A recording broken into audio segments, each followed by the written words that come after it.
So I do have Topics? this. That's the notes. Is that the notes for tonight, or No, that's the notes from what I did today. So we should have talking points sometime? I should have them, I guess, as a host. yeah. So yep, I usually what you and I talk about is what's going on with marijuana laws, Uh huh. and I can do some of that. Okay. Okay. Um, Let's see here now. we talked about all sorts of stuff. We talked about DMT last time because I made you. Ah, yes. Yeah. I did not walk into any psychedelics while I was at the psychedelic conference. But I'm definitely gonna bring that up. I would have played if I had had the opportunity. Well, let's go ahead and go live. I'll start a stream as well. Are you ready, babe? Yeah, go live, and we are live. Hey, with Mikel Weisser. Welcome, Michael. Great to see you, Chado. How's it today. going? Yes, it's going good, man. You just got into town back from Tucson, huh? I did. I was down in Tucson for the last 3 days for the Plant Medicine Conference, which was about cannabis, but also other, what do they call it?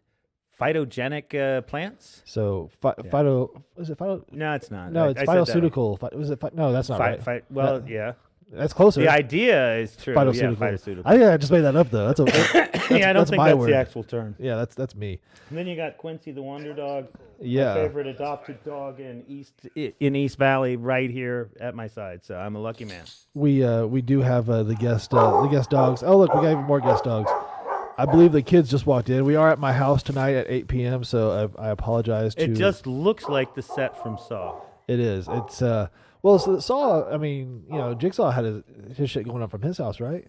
Right, I think so. Yeah. So that's the after party. Oh, all right. Yeah. This is like tripping over here. I'm seeing what it looks like before and after they wash the blood off the wall. So. Well, yeah, because you see I got my mask up here. I got my Freddy hand up there. Yeah, we have a plethora of tools to get into with that. If you do want to get in. Is that Philip on your... Nope, it's Terrence. Terrence, okay. Oh, yep, there it is. The T. No, this one is? That's the Big Lebowski. That is the dude. What about this one? Now that's a little bit more obscure. You gotta think. I don't know. I'm thinking April, but it's not her. No, I would not get a pop made of my wife. I am not that frugal. Oh. That is then who? That would be Jesse Spano. Saved by the Bell. Oh, see, I have a good reason because I don't know You were, damn thing about that. You were still in school, but I was out of school watching it. So you were still doing your teacher grading and the homeworks and all that. But right. Nope, I was at home watching Saved by the Bell, and that's where that came from. Actually, all these came from the kids. The kids have brought me these over the years for Christmas presents. How nice. So I thought we would display them. The Terrence thing works very well, yeah. Yeah, I got a few things I'm starting to get in here. We got a couple of crystal skulls back over there. The one that's not crystal actually has THC crystals inside of it. Oh. So it is a crystal skull. It's a skull full of crystals. If we open it, we'll drink crystal. No. Okay. That is a different skull. Actually, have you seen... It's a different crystal, too. Have you seen the crystal skull from Dan Aykroyd? He has a vodka crystal skull. I've heard of it. Yeah, it was on Joe Rogan's podcast. I saw it. Shout out. But the crystal skull vodka is supposed to be poured over some kind of mystical rocks and everything. So it's very in tune with the ancient alien. The ancient aliens brought us vodka, I guess. No, Dan Aykroyd brought us vodka, but... Oh, okay. That's it's making more sense. But Dan Aykroyd's a very big fan of ancient aliens. Just to note, since we're talking about ancient aliens and impact on culture, one of the popular theories about psychedelics and the human psyche is called the stoned ape theory. Right. Which, advanced by Terence McKenna, suggested that early primates ran into psychedelics, and it changed their thinking to the point they evolved towards being the humans we are today. To paying taxes and listen to government and that kind of thing. You've got to be tripping to want to do that. I think it's the other way around. So we paid our taxes. We became sheeple, and then we found the mushrooms. They said, you know what, fuck it. We need to live like apes again because this is bullshit. I'm not sure that one's as good. I like that one now. Yeah, just to give that's you your props. That's my stoned ape. Okay. But no, I think the stoned ape theory is a good theory that if we evolved from monkeys, but the crystal skull says that we did not. That they took some of that monkey fur and they mixed it with some of their monkey fur, and they made us in their image. Oh, so does I God. thought they put the lime and the coconut and mix them both together. Yeah, that's what I'm saying. Oh, okay, yeah. Oh, I guess I did get it. Machu Picchu, that coconut was where it happened. South America. Yeah. I'm getting it. I don't know. I'm just putting different things strewn together that I've seen on TV and a half-baked brain. But, So, the psychedelics that you're talking about, you actually had some people talking about today, right? Were they talking about the we're at the... No, that is one of the basic ideas that people build from now. So there wasn't a lot of discussion of that. Right. Essentially, there was talk over the 3 days about the efficacy of different pharmaceuticals and versus the efficacy of plant-based medicine. There was a medicine that is enjoying unusual prominence, and so it was included in the plant-based discussion, and that's ketamine. Oh, yeah. Special K, huh? Yeah, our mutual friend, Jerry Chesla's wife, and by the way, in Arizona, Jerry Chesler is one of the top business lawyers in Arizona. Like half of the people who have ever dealt with marijuana business-wise have talked to Jerry in some way. Right on, okay. Yeah. And now this is his wife his wife in her own regard. She's a psychiatrist, and she started using ketamine as a therapy for depression. This is microdosing we're talking, I'm sure. Right, yeah, microdosing for sure. The usual street dose that people take of ketamine is the zombie. It's something like a 1,500 milligram dose, and the therapeutic dose that they're using in this therapy is more like 40 or 50. Okay. But it helps people deal with their depression. Usually it's 4 or 5 trips to the doctor where you're actually doing the ketamine in the clinic and being monitored and coached through the experience. So is it a long experience or is it a short? It seemed like the process took like 5 hours per session. Wow. Yeah, you gotta like really be committed to doing it. Yeah. But if I'm a survivor of a depression-based suicide, so do you think something like this would have been helpful?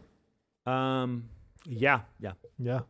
Oh, it's interesting because you think we fight drugs with the pharmaceuticals all day, but the street drugs tend to be the winner in a lot of cases. It's because they were on the street. They were already getting people undepressed to begin with. Do understand that ketamine is a pharmaceutical. Right, it is a pharmaceutical, and that's one of the things that ended up, paradoxically, making it attractive therapeutically is it was already approved for other trials and other applications. They call that off-label when you use something like a medicine that is effective on this other thing.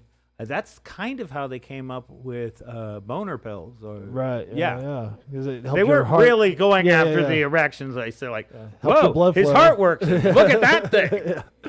Yeah. Okay. Well, that makes sense that ketamine would be the go-to because it's already pharmaceutically approved, whereas psilocybin or anything else would not be. Yeah. Now there was a lot of talk about people using psilocybin.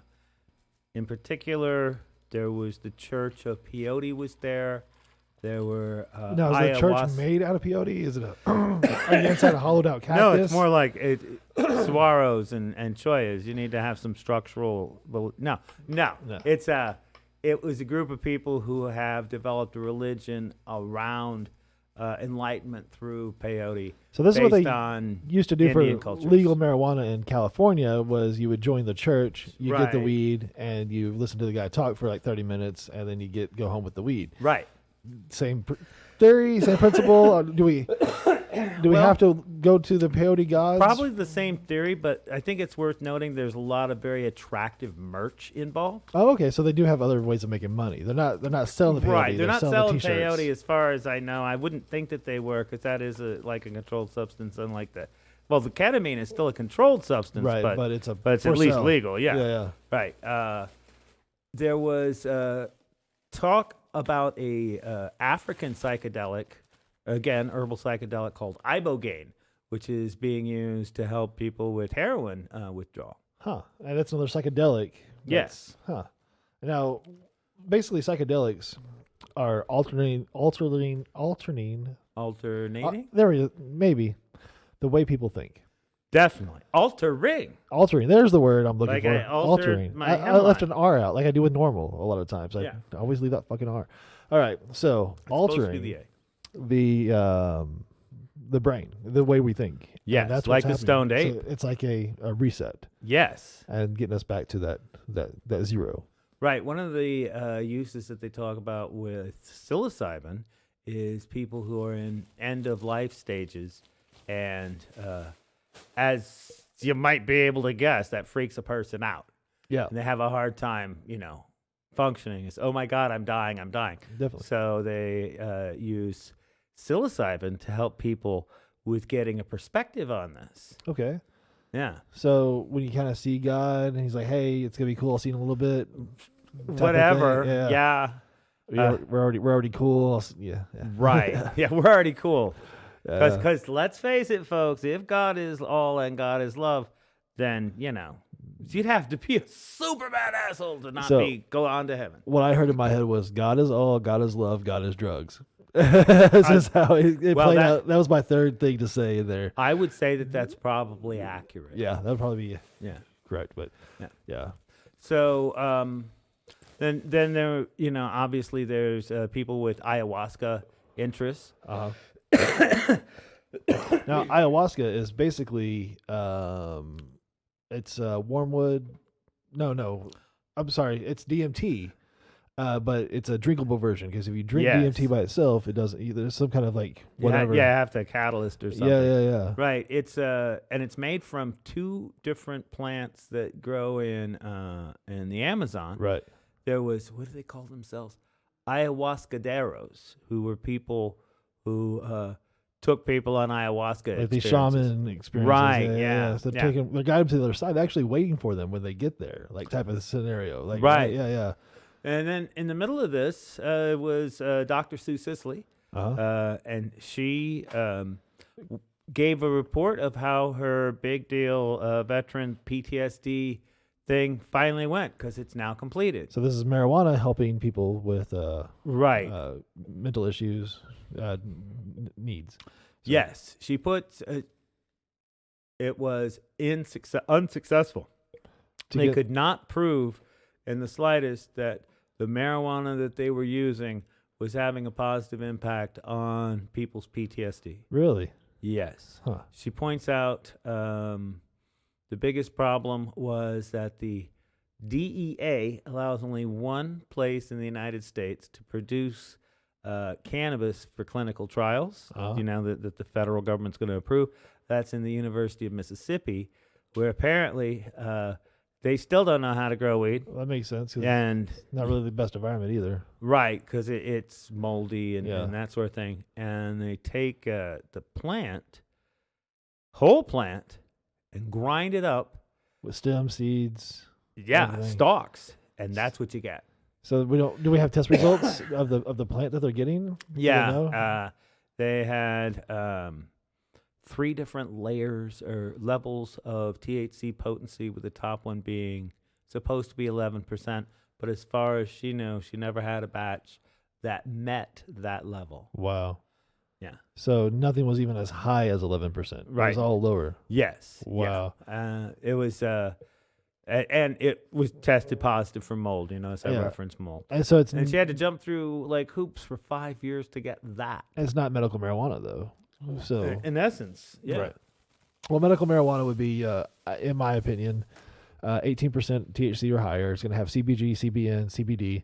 It's going to have more cannabinoids in it. It's going to have a full spectrum. So I don't think medical marijuana would be ground up stems and leaves and whatnot. That's not the medicine part.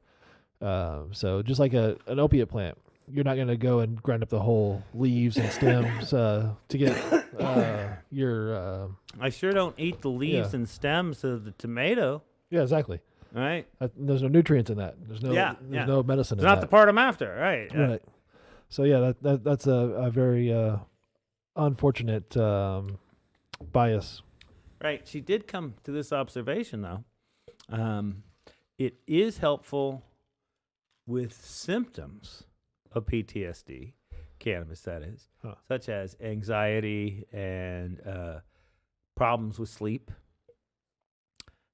And as far as she's concerned, these days people by and large talk about cannabis as if it's nothing more than a mild analgesic. Right. But she wants us to remember that it does have psychedelic effects. All right. No. Now, I know we've been told this for many, many years. Do you feel like cannabis has psychedelic effects? I do. You do? Yes. I think it has to do, and believe me, folks, I could not play a scientist on TV. I'm just talking here. Right. But I think it has to do with a person's level of endocannabinoid production when they first are exposed to cannabis. When I was a young or a novice cannabis smoker, the impact, the effect was huge. It was profound. Conversations with God, marijuana, understanding the universe in a way I did not before. That eventually fades. And also, I had like some really awful paranoid experiences in that early time. I gotcha. I believe, in fact, in parentheses here, that's some of the people who are leading opposition when it comes to marijuana is people who had like a bad one of those as their one and only turn. They're like, why the hell would anybody want that? I gotcha. So that's the psychedelic effect. Was when your endocannabinoid system is deprived and you suddenly fill it with something new. That's my supposition on why that happens. I'm going to close that parenthesis then. All right. Well, I think that's probably pretty good because I can definitely feel like it's not psychoactive today for me. But right. But I will say that the wrong set of circumstances, or if you want the right set of circumstances, and I can still have that same momentary deja vu of, wow, this is big. Well, that's what we're shooting for right now, is because we took 150 milligram brownie before we started the show from Aunt Ellie's. And we've been hitting this indica from Health for Life. This is Wookiees OG. So I'm familiar with those guys. We're going to see some Star Wars happening here. This is the Wookiees. Not Wookiee, but Wookiees. This is mini Wookiees. I've had that strain. I used to get it at local joint. Well, now you have it in this bag. Yeehaw, there it is. Yeah, local joint. I haven't been there. It's a dispensary, huh? It is. It used to be called Park. It's in... I've been there. Right at the edge of Tempe and Phoenix. They changed it from Park, Phoenix, whatever. Whatever that was. Whatever that was, to... It ended with the word center. I think there's patient and then stuff. Center. Yeah, I definitely... Yeah, I thought it was Phoenix. Maybe it was. No, it might be patient. It's local joint now. It's the local joint in that part. Which stands for local joint. Oh, okay. Yeah. All right. It has great murals on the walls. Well, that's cool. Who are you? Know the artist, or are you just? I know where on the site on the building you can read it. Okay. I don't remember it, but okay. Yeah. Okay. So it's just commenting. they do really have good murals. It's not a biased opinion. Well, no, it's extravagant. It's like all the sides of the building and stuff, The local joint. Yeah, are they owned by a big corporation now, or is that still local owners? I don't know who owns them. I know that they're run by Jen Gote, who's a friend of mine. Oh, yeah? Are you still working with them at all, or?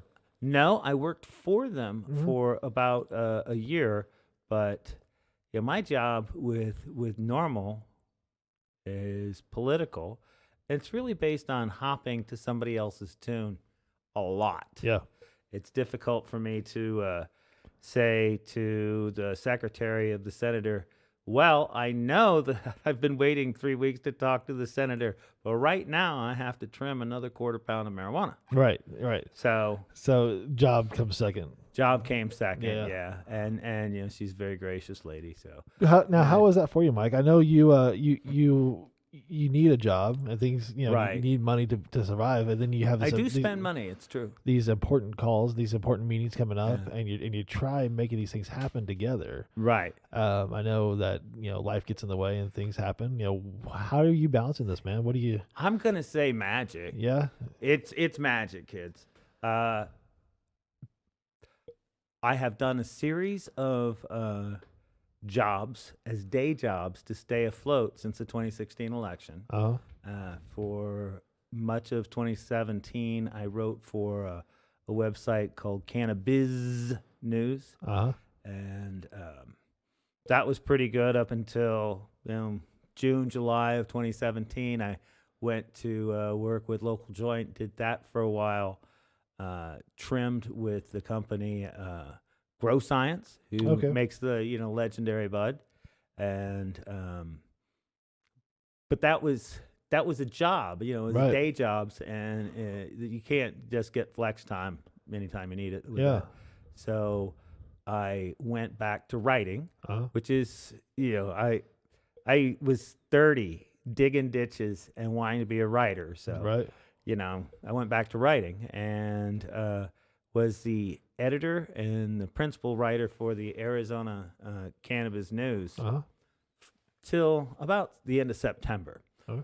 However, if you followed marijuana reform in AZ, I spent much of this decade working on legalization. So this is way not the time to spend it writing, actually. Right, Just yeah. that thing, Yeah. So by March, I was hired with the campaign. I started working on the campaign, and instead of, in addition, like part-time while I was working for ACN, and it's just exactly my favorite kind of work is campaigning. Right. Yeah. I spent 5 years as a congressional candidate Uh-huh. doing the same thing except fronting for myself, which, I know my strengths and weaknesses.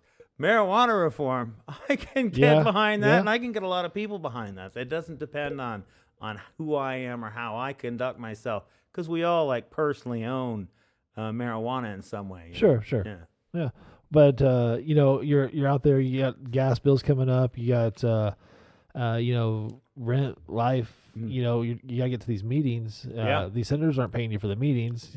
Well, so yeah, my wife also works. She's a realtor, and she has a network marketing company she's part of Pure, which is a network marketing company. So, our incomes work together. Okay. I wrote for Arizona Cannabis News until I could transfer to the campaign. Do you find that you're getting a lot of help along the road with being in the cannabis campaign, being you're kind of like the Bernie Sanders of cannabis here, man. Except Bernie's got better hair. Well, No, but yes, you're right. So as a candidate, I had a tremendous incentive to develop a network of support around my congressional district. And I don't know if you guys recall, but it's gigantical. It's Yuma to Utah, Parker to Payson. Right. It involves parts of 7 different counties.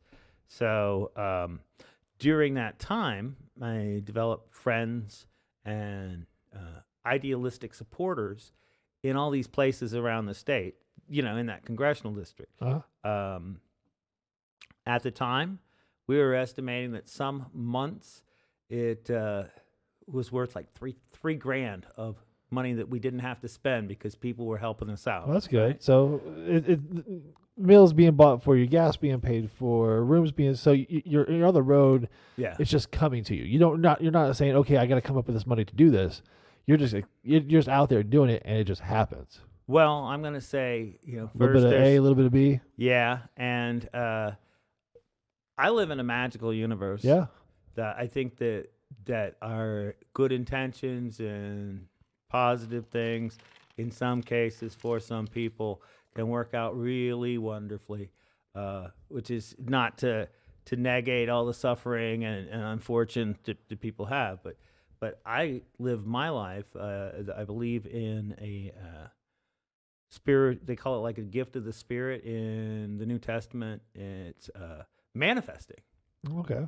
Yeah, I walk in. So like The Secret, you envision so. it. Yeah, it is. Yeah. There's a certain new agey way of approaching it. Mm-hmm. I grew up kind of religious, and so So for praying me to it came God. out of something like that. Yeah, but that's the source of it is. You wish it, want it, need it, have it. I think it's Brian Griffin's book. Isn't that like an American Dad or something? Yeah. Right? God, no! Yeah, I've been Brian was, Griffith again. Yeah. I'm told that I occasionally look like him with my white shirt that was and not my gut. intent. But no, I do quote Family Guy often. So yeah. So of course that's I'm not saying that it's actual magic. It's just that's a casual way of saying that I have tremendous good fortune. Wow. Okay. And I live my life moving forward, seeking opportunity to accomplish my goal. So I'm looking for the yeses as I go forward. Right. Yeah. Now, is that part of your tremendous good fortune that some might not look at it as good fortune, but you would? Oh, yeah. There's a joke that I love about this. So family had 5 brothers, and one of them was eternally optimistic, obnoxiously optimistic. He was always just, whatever happened, he saw the good side. And so one time, to try to test his will, his brothers hid all of his Christmas presents and put a big old box underneath the tree with his name on it, and they filled it with horse manure. Oh, wonderful. And this is the joke. This is the joke. This is not the fable. This right. Is the so the brothers waited until he went downstairs, and then they saw like horse shit flying everywhere in the room. And they ran in and they said, "What are you doing?" And he says, "Well, with all this horse shit, there's got to be a pony in there somewhere." Nice. So I'm that guy. So you digging through the shit looking for the horse. Good fortune comes to me sometimes in the most ridiculous ways. I was stranded on. You realize in that story there was no pony. Yeah, I do know that. Okay. Right. So we're okay. He got to play with the box, you know. Get a break. All right, go on. The brothers must have had to clean up the mess. Yeah. So that anyway. As a result of this good fortune and meeting people, I now get to go and explore parts of the state that I haven't developed. If you look at the state of Arizona, there's a group of congressional districts in the Phoenix metro area, and then some that impede on the Tucson area. And then there's 2 really big ones. District 1, which is the entire eastern half of the state and more. And then there's District 4, which is where I live. Okay. So there's this whole new large area that I get to explore. District 1, huh? District 1. Wow. Yes. And it's like Flagstaff, Sedona, Show Low. Well, those are pretty areas. Kayenta, Yeah. Window Rock, Safford, all that stuff. See, when I always pictured Keumann, I always thought it was that way, but it's really not. It's that way from there. Yeah, it's a diagonal. Still east. Yeah. I always thought Vegas was above Flagstaff, but it is not. No. We're about 150 miles west of Flagstaff, which is 2 hours on I-40 because of the speed limit. Yay. Yeah. Which I am abiding now. I have 3 tickets for sure, maybe 4 coming. Ouch! I hate tickets. Yeah. So I don't know. I got court Thursday, and we'll find out what my future holds. But as you remember, I did have my license suspended at one point. And, right. You bailed me out by picking me up, so my car did not get towed. I hate that when your car gets towed. That's like money every day. Yeah, I do not abide by road rules. Apparently, I try to push it as much as I can, which I should probably stop. Yeah, I like to push what the vehicle can do, but That's what happens. But after, I now am the head guy from Normal. Yeah, You can't be getting... I can't be pulled over and talking to the cops a bunch. I don't like that. Yeah, me either. I don't like that either.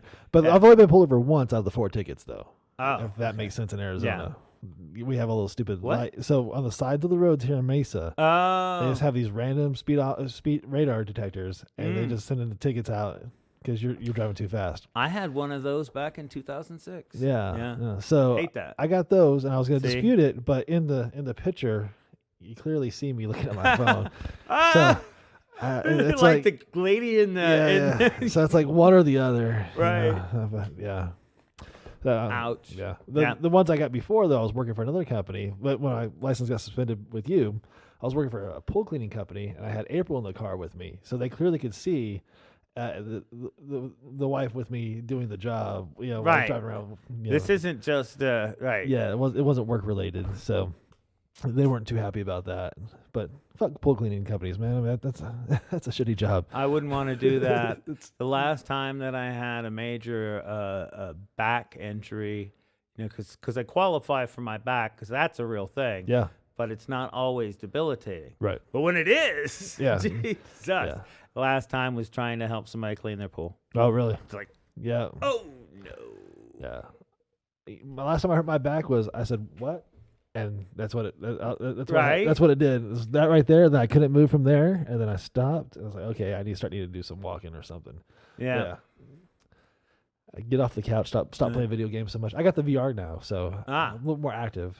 So let's talk about how things are going with marijuana laws, because I've been reforming marijuana laws some more. Your segues are so smooth. Isn't that just like connects right to it? Yeah. I don't.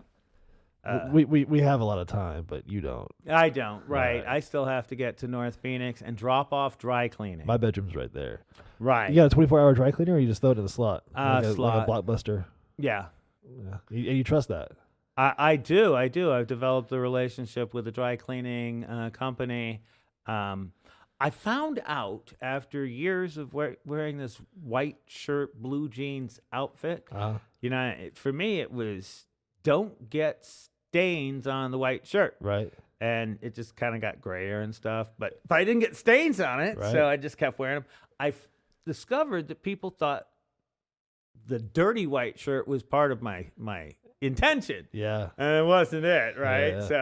So I wear white, huh? Well, this is pinks tonight, but because I was speaking today and I'm like being fancy. Last time the first podcast in your honor, we had the pink hue on the lights, and everybody said that my cameras were too red. They thought it was a camera issue, so nobody got the subtlety of my direction. Yeah. So now we're just doing white lights. Kubrick and Kurosawa right here, and they didn't even get it. Didn't fucking see it. Yeah. So, well, that's my subtlety. That's for me, but it's for me to explain later on this podcast. Right. That's in the liner notes. So, Mike, what's going on with legalization in Arizona? Oh, well, legalization in Arizona. Yeah, see, it's just like that. Yeah. I'm continuing to run around on the rural beat, and the campaign is collecting signatures through a paid petition gathering group in the cities. So how many people is that? I'm asked that question again. How many people are collecting signatures that are paid? Now I got a guess on this, but I'm going to put it about 50. Wow, and that's like $15 an hour. Or what are they paying? I don't know. Yeah, I'm not working for the paid group. My job is to run around and get people excited in. But you are getting paid. I am getting paid, yeah. I'm getting, not by that company, the petition gathering company. I'm getting paid by the campaign itself, Smart and Safe. The campaign Arizona pays the petition gathering company because they're a professional company. That's what they do. Right. And then you get paid from the campaign because you're a professional and that's what you do. Yes. This is like the 11th or 12th campaign that I've been involved in intimately. My wife had 6, I had 3 myself. Wow.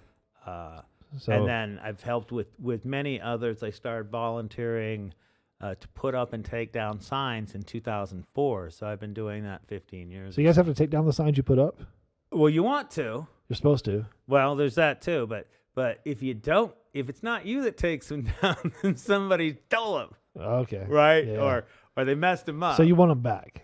Yeah. I gotcha. You can't leave them out there because there's fines for that. And besides, it's material. Yeah. Like I really don't have a decent use for the coroplast. That's the name of the plastic that the signs are made out of. But they do recycle them as much as I guess they recycle any plastic these days. It's kind of skeptical. Right. But yeah. Are they really recycling? Yeah. Right. But they do take the coroplast, and then, more importantly to me, there's the metal.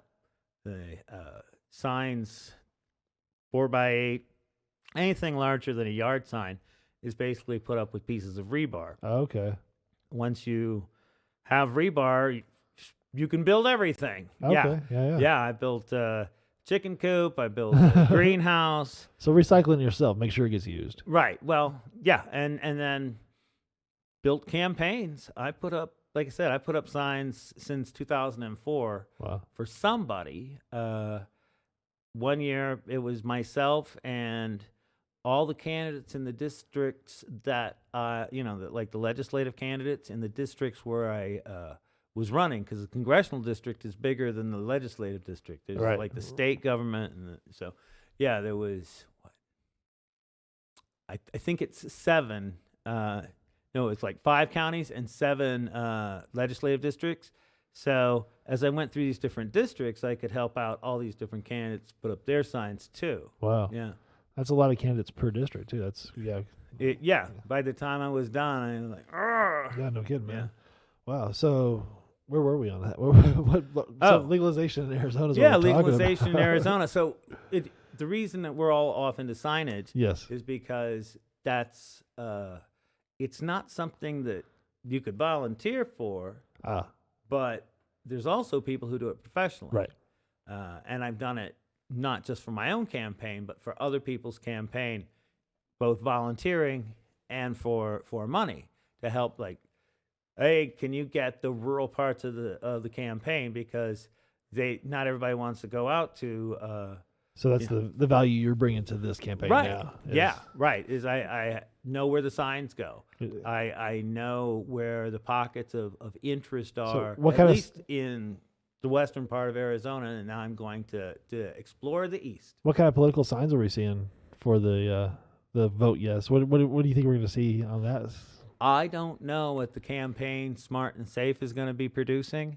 I didn't have any input on the flyer that they have. Yeah. But I do know that Arizona Normal has produced some signs that we've used to collect signatures and to excite people. Like we were just at that Tucson plant medicine conference I was referring to, and we had a big sign which was right there on stage with me when I was presenting. Okay. And people get attracted to it. Hey, legalize. Right. Yeah. So the big legalized sign, normal, come sign, getting the traction. Yeah. So I don't think the yard signs are going to say legalize, vote yes. I don't know. With a big doobie, with a little probably check mark. No doobie. No, but I know. I know. Last year we did the vote yes for 205 or whatever it was, and it was more subtle. I would like to see a little bit more. I have out there. Like I say about input and having no input, but if I could imagine it, it'd be something like a stylized desert scape. Mm-hmm. Yes. A stylized desert scape. Just and the word yes. Just yes. Right. Whatever proposition we get. Yeah. So just a visual pleasing yes. Yes. Yes. I like that. It's an artistic view. Obviously, our brownies have kicked in. Well, there's a lot of. There's I'm feeling a little floaty. April, you over there floating a little bit? I see the buttons getting pushed a little bit quicker, then a little slower, then a little quicker. We're all just a little. Yeah, well, the campaign signs, they're a momentary message. Most people, you probably have to see them 20 times to actually even read them. Right. Mm-hmm. Right. So the campaign's not really where it's the signs are not where the campaign's getting boosted. The meeting the people, talking to the people, getting that message in their head in person, is where it's going to happen. Right, and then they say with a candidate in urban races anyway, that you need to have like 8 contacts, legitimate, got through to the voter to actually move them one way or the other. Like either they hate you now, or they're going to back you. Wow. Or they were okay with you and now they're excited. So some form of 8 points of contact. Yeah. Wow. And in rural people, the density is a lot less. You can't have an event where, or it's more difficult to have an event where 200 people show up. Yeah. The town only has 300. Yeah. Good luck with that. Yeah. So reaching the mass is not as easy. Right. But what kind of events are you seeing for that?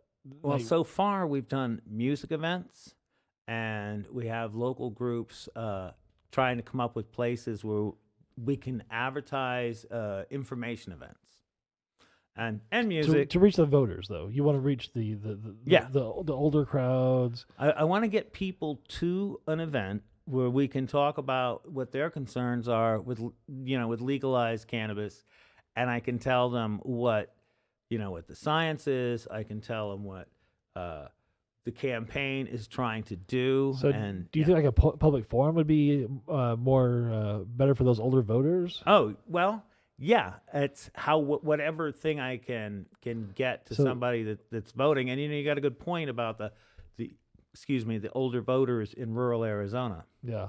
Because this is what I'm trying to figure out, because they're not going to come to a music event. So where can you reach them? Like some kind of like community outreach type? Well, I tell you, the public hearing. The thought that I leaned to is through the church. Oh yeah, but not. How do you get the church to go with you on that one? Let's say quite clearly that currently the church is not with us on this issue. Did you tell them about the God is drugs policy? I could try that. Yeah, I could try that. This is funny because this topic is the theme of my most recent song. Oh, really? Yes, I've written a new song, and I've probably only written 20 songs in my life. I have no clue what the song is about or how it goes, but I have a lyric for it. Okay. Okay, I'm ready. Bringing drugs to church so church can bring drugs to me. Oh yeah, is what they're supposed to say. Is that like a call and response? Yeah, I'm bringing the drugs to church so the church can bring the drugs to me. Oh yeah. So, I mean, I don't know if it works. You're gonna have to build that. That's the lyric that hit me. But I'm 100 milligrams into this 150 milligram brownie. So let the other 50 kick in. Maybe the rest will come. But now tell me your actual song. Now that I've ruined it. Oh, okay. Let me tell it to you like a poem. Okay. So I don't have to sing it. Well, you can get the guitar out. I'm not gonna though. Nah, man. Okay. We gotta pay for that. I'm not gonna. We gotta pay for it. Yeah. All right. Okay. So. It starts with a spoken intro, okay? The other day, Bible-toting friend came up to me and he said, Mikel Weisser, who can do more good for the marijuana smoker? Jesus or the jailer? And I looked at him and I thought, it's neither Jesus nor the jailer. This dang drug war has been a failure. Think it's time we finally freed the weed. Oh no, that ain't no gospel teaching. It's just some reefer madness speaking. Think it's time we finally freed the weed. So that's the chorus, okay? Mm-hmm. Oh Lord, to hear those preachers talking, marijuana sounds like Satan walking, stalking all God's little children like a sin. Although they want you to love the drug war, they can't tell you what it's good for. I think it's time we just begin again. Chorus. Okay? Mm-hmm. Second verse. Bible says God gives us what we need, every herb that's bearing seed, for meat and feed and healing creams and cloth. Wash Jesus' feet with sacred oil, roots remediate the soil. They've been lying, I really wish they'd stop. Third chorus, you substitute these lines. So It's neither Jesus nor the jailer. This dang drug war's been a failure. Think it's time we finally freed the weed. Oh no, that ain't no devil blossom. It's just that awesome cannabosum. Think it's time we finally freed the weed. Parenthetical element. Cannabosum is the Hebrew sacred oil made out of cannabis that's in the Old Testament and in the New Testament. Nice. So, and third verse. I walk my walk as a good Christian, so I humbly ask for this thing. Can we stop telling little children lies and myths? Because of all the madness, sadness is this daggum reefer madness. So, my friend, I humbly answer this. It's neither Jesus nor the jailer. This dang drug war is a failure. See, it's the arc of the story. I thought, and then I finally answer. Yeah, yours is much more complex and much better than mine was. yeah. It took a minute, you know. We were in a band practice, and my friend said something like that, and I go, I'm gonna write a song. Nice. And it took like 3 weeks. Oh wow, yeah, mine took a second. So Yeah. That's much better to put thought into it and actually have a purpose. And Yeah, that's awesome, man. That was cool. I like it. That'd be a cool clip when we post that later. Have you been seeing our clips from our previous shows? I have not, but I've heard of people tell me they have. Oh, really? Yeah, they're coming out So there. love you guys out there in TV land. Yeah, speaking of reaching the masses, we our last one, I think, or our first one that we did, the live version, it hit like over 3,000 some odd views. What? But that's Wow. That's big time for us, but small time for a podcast. So we got to get up there. But Well, go team. Anyway. we're gonna build this thing. But you're helping us build it, man. I think people like to hear what you have to say. So Well, I like to chat. That's true. I like chat, too. I appreciate you guys. Yeah. man.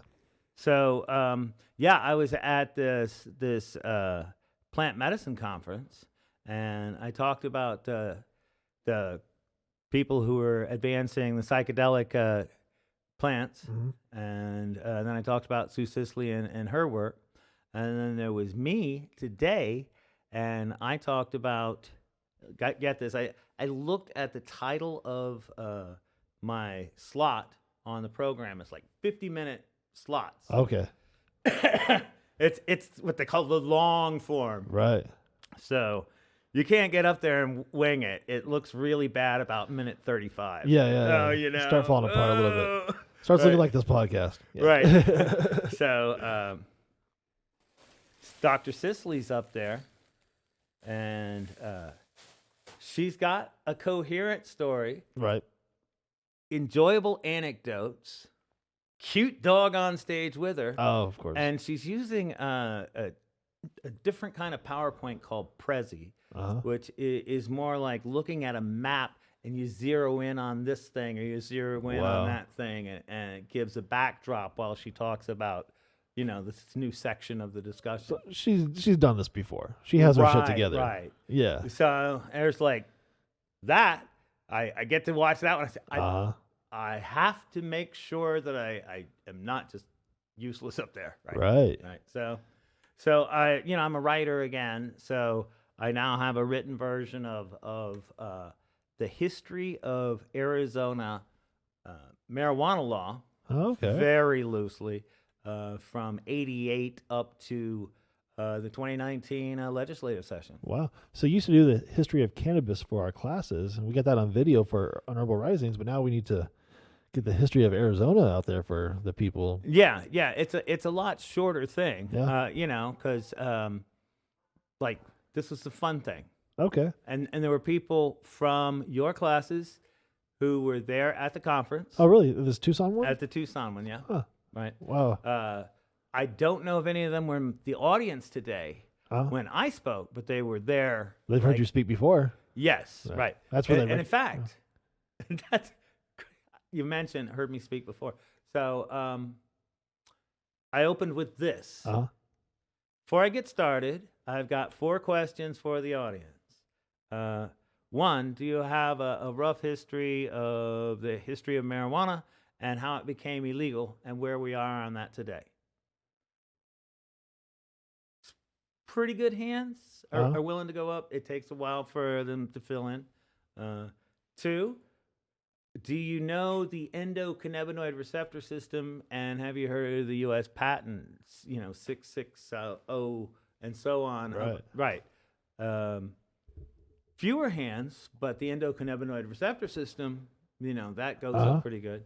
And then 3, have you heard of normal? And again, it's about the same show of hands. And then I said, have you heard me speak before? And pretty good assortment. I was satisfied with that. And I said, then remember the number one rule of 21st century politics. Keep that phone out, yeah. If a tree falls in the forest and no one tweets an Instagram to their Facebook, who cares? Did it even happen? I don't know. I don't see it in my social media, right? We used to merely exist in reality, Right. Now we exist like I'm looking at me over there. Right. We exist like that. Yeah. Right. But not only you over there, you over there, you over there, right, you over here, there, and you in here. You're everywhere. Know, right? Yeah, you exist, and you will exist forever now. Right. That will never go away. That exists forever. Unlike when you were a kid and you fucked up, that shit went away. That doesn't happen no more. Or like when you were a kid and you went up. Yeah. That was done, right? Now. Yeah. No, there's memorials and there's little things on the side of the road that says. I was thinking about where do we go in the future? Go ahead. I just got a QR code on the memorial on the side of the road, so like you can actually get the person's information when you get it. Oh. I'm sorry, but hyper efficiency. That's what the world we live in. You get this memorial service right there, like the whole little about me. Yeah. Yeah. I think I just invented something really important right there. Yeah. That's way more important than seeing a cross on the side of the road. And if you could actually scan it with your phone and find out who that person was. That could be, yeah. I feel pretty good high with this many milligrams of brownie. Not to digress from what you were saying. I'm sorry, man. Yeah, there's so many different topics. You were prepared. You came up. You Sue Cicely just blew them the fuck away. Right. So you have it written down. I wrote it down. I was a handwriter up until the time I was 27. I didn't even know how to type till then, and then once I got a computer in 1989, boom, I'm done. Not going back. Right. Mm-hmm. So now you have to go back. Well, yeah, because I'm traveling around in this really difficult thing. I can't just have my computer out everywhere because. But your journal in my journal fits. This right? pink journal. This pink journal. See, I'm in. Who's cute in school and. I'm still in uniform. I'm all pinked up today because I was speaking. So. Okay. Yeah, I have different colors. Have you been going to the Pink Kush events? I have not. I think they're taking your style. Good for them. It's a great style. I gotta owe props to Code Pink, which is an activist group that's an anti-war group. Oh yeah. My wife and I were inspired by them in 2007, and also to the All-Star Gym in Kingman, Arizona. Our daughter was a gymnast in All-Star. Oh, right in 2007, and you could guess the color was pink. Oh, right. Yeah. So, yeah. Very cool. Right. I got a lot of stuff that's pink. So pink is the key. Pink is your favorite color.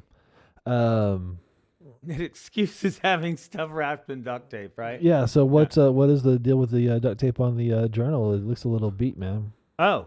Gee. So this book has a miracle in it. It's and I'm not talking about something I wrote. I'm talking about, so I was in Sedona for a poetry slam. So this is your poems in here? I'm guessing legalization, everything. I saw you just recite that song off the top of your head. You really don't need a book for the poems. No, this is my current journal of stuff I'm doing right now. Okay. The poetry that I was performing had nothing to do with the journal. Had nothing to do with the journal. I actually have. So I'm wearing this jacket. I have a jacket called my poetry jacket. It's got my own poems on one side, and other people's poems on the other side because I've taught That's cool. poetry. Yeah. Right. I used to have one. I used to do magic. I had a magic jacket. Oh, I right. recently found I had a dead rabbit on one side and a dead dove on the other side.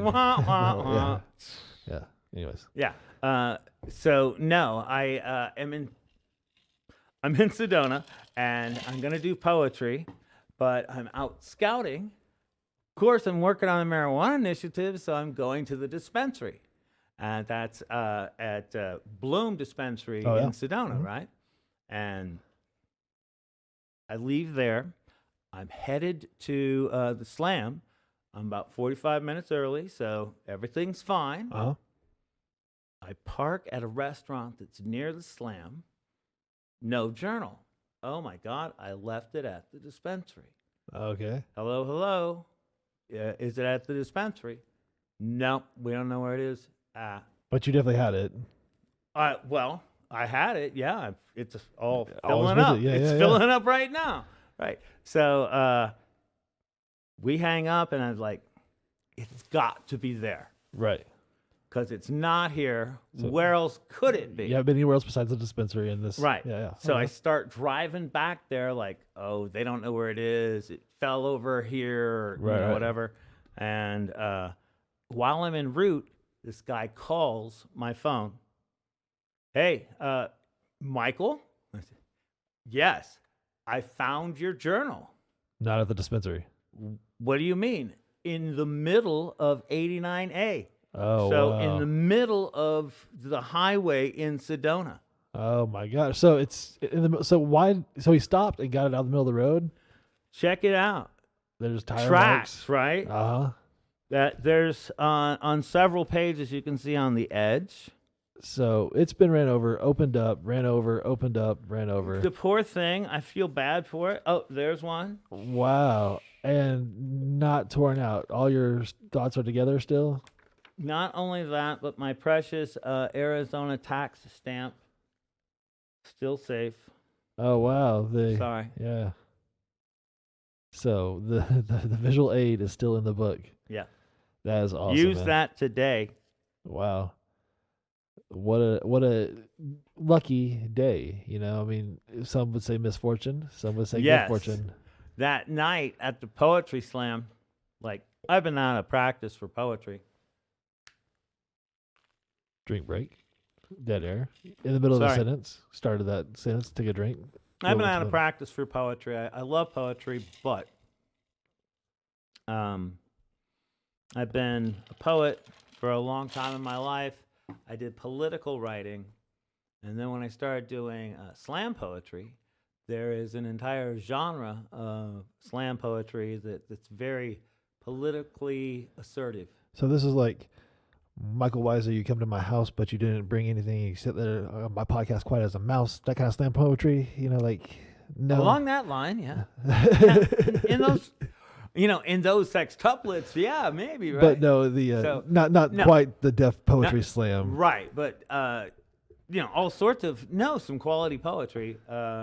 Arizona has a competitive poetry network. Wow. It's part of a national and even international poetry competition and friendship network of slam poetry and other new poetry like that. So give our layman audience an example of what a slam poet poem is. Yeah, that's what I'm trying to say. Well, and what is slam? You just heard me do a song, right? Right. Okay. I'm going to give you a choice of okay, I'm going to give you a choice of a history lesson or an old school rap. Huh. Are these both your original pieces? Yes. Let's hear the old school rap by Mikel Weisser. Sometimes I got it going like I'm throwing full throttle, just hitting it harder than the wine who hit his bottle. Sometimes I got it flying like I'm trying, no doubt. Shouting out the troubles we're all mumbling about like that. 500,000 greed while 100,000,000 need. 100 another billion bleed full speed from the deed. So I'm firing off the uses we all wish that they would change. Shooting off my bullets from a point blank range. My words be traveling like vocal javelins, poking at the vicious to the minds go unraveling. Chopping at the chains, keeps us sister tight. Cause I was born to rhyme and I'm built to fight. Yes, I'm a freedom fighter. Cause I've seen light. Yeah, wanna take it higher. That's why I became a writer, and I never met a battle that I wouldn't take on. Go long, stay strong, get the strongest sing along. Never met a battle that'll make me turn away. I sing my song of right and wrong. I change the world someday. Though some time will overcome me. Number to my tummy. What's a wicked world while we stand around like dummies? Sometimes it seems hopeless. It's like pushers ruling dopers. There's no hope for overthrowers, but I don't, cause I know this one. 2, 3. Do I really have to tell you what you really should have guessed? None of us are free as long as some eat the press. You know, wait for someone else to change it, then we'll never get it done. For as long as we're divided, we will never stand as one. And some may claim my aim is just a same star talk, cause with me it's stay a step as I stumble in my walk. Sometimes I gotta fly like I'm trying, no doubt, just to handle my candle and I'll burn it till it's out. Nice. Very cool, Mikel Weisser. So I used to do poetry like that. Yeah. Oh, wow. I started doing poetry as a teenager, and in my early 30s, I published several books, self-published several books, and in one, I included some of my poetry, and I was amazed at the impact. Next to reading even my favorite short stories out loud to people, to be like you read a short story to people and there'd be a period where they're like, and they don't know what the hell's going on. You can see it. You're trying to like continue it, but you know they know what's going on, right? Yeah. Right. But you do a poem. They follow a little bit. Yeah, easier. you can bring them along, right? Bring them back. Right. So I said, well, I got to go with poetry. But then I thought, if I'm going to write something as forward and assertive and braggadocio as that, I better be doing something. Yeah. Because that's, well, I don't want it to be hollow. Right. So you're tying them together with the normal, the legalization, and pushing it together. Why don't you have this book of poems for sale when you go and tour and fund your campaigning that way, or help fund your campaigning? Well, let's see. I during the time I was writing art, like I said, I wrote 3 books of and self-published 3 books of short fiction, 4 books of poetry, and edited and published a book of my late wife's, her 1 book of poetry. Oh wow! Okay. Yeah.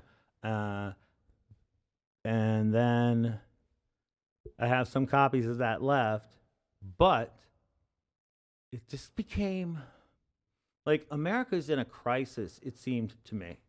And I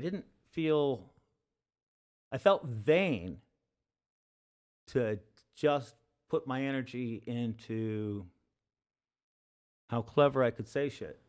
Well, that's it. That's what we're doing right now, though, and we're not doing it very well. But the I could put up a sign, though, man. I could put up a goddamn sign. Yeah, rebar. But the books, man. When somebody talks to you and they want more Mikel Weisser, they have the opportunity. Comics have T-shirts, they have the DVDs, they even have books. Yeah.